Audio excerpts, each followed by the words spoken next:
મૂછ ઉપર લીંબુ લટકાવી અને ફરતા હોય ને તો એનું એક જ કારણ છે કે ક્ષત્રિયો થાંભલીએ મજબૂત છે.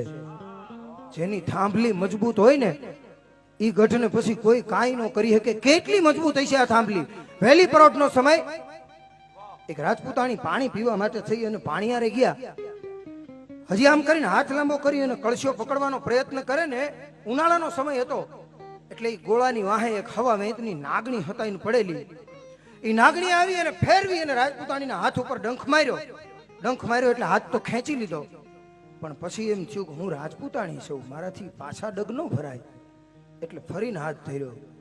નાગણે બીજી વાર ડંખ માર્યો ને હાથ ખેંચાઈ ગયો. ફરીને ત્રીજી વાર હાથ ધર્યો અને ત્રીજી વખત હાથ ધર્યો ને એટલે નાગણને વાચા ફૂટી. આમ તો એ પ્રાણી છે, બોલે નહીં, પણ કવિ એની પાસે બોલાવડાવે. નાગણને વાચા ફૂટી અને નાગણે રાજપૂતાણીને કીધું કે બાઈ તને કાંઈ થાતું નથી. રાજપૂતાણી ખડ ખડ ખડ ખડ ખડ દાંત મીંડા કાઢવા કે તું દાંત કાઢશો, હું એક ડંખ મારું ને લીલું કાચ શરીર થઈ જાય, મારો ડંખેલો પાણી ન માગે, અને મેં તને 2 ડંખ માર્યા અને હજી તું દાંત કાઢશો, આનું કાંઈ કારણ?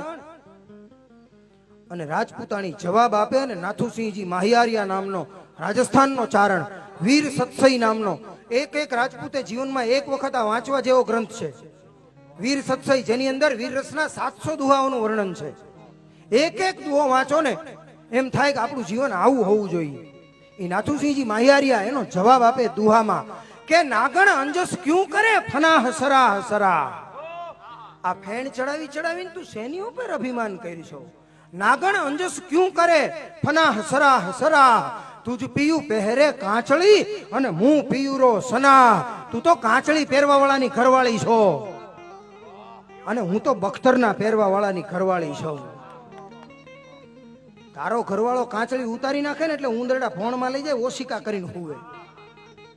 અને મારો ઘરવાળો ધીંગાણેથી પાછો આવે ને અને એકવાર બખ્તર ઉતારે ને એટલે હવાર હાંજ એને ધૂપ દીપ થાય.